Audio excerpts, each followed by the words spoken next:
you must have elevated insulin to signal the growth of fat cell, and you must have sufficient energy to fuel the growth of the fat cell. Either is insufficient. You need both. I worry that the term excess implies a need to kind of be accounting for calories. And as much as I agree that calories do matter, I'm very readily admitting that. I think that if we attempt to quantify them and count them, we're doomed.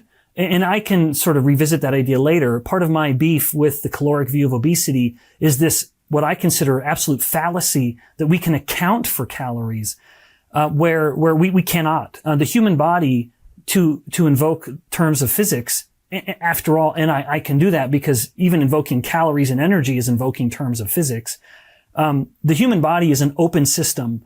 We are not a closed system. We cannot account for every movement of energy, whether we would call it a calorie or not, into and out of the body. For example, if insulin is low, caloric rate goes up. And I mentioned earlier the studies of Joslin and Benedict quantifying metabolic rate in untreated type 1 diabetes. The metabolic rate was 20 or 30% too high. That's literally because the energy, the metabolic machinery is burning hotter.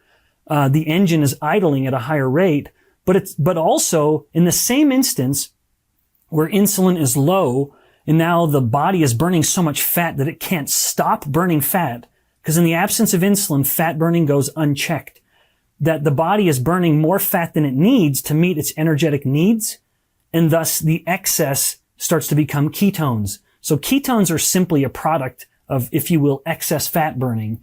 And now when we start making ketones, every ketone has a caloric value roughly comparable to glucose. Most people don't appreciate that.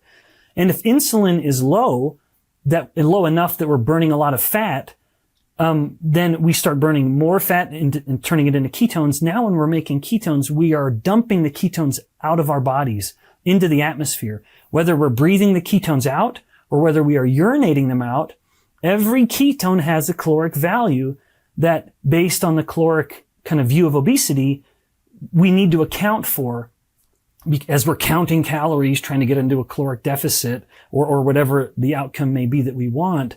We cannot quantify the potentially hundreds of calories in a 24-hour period that are just being dumped back into the atmosphere in the form of our breath or our urine. And so that's another reason I grimace a little bit when people too staunchly advocate for a caloric view. Calories will sort of take care of itself if the hormones are in order.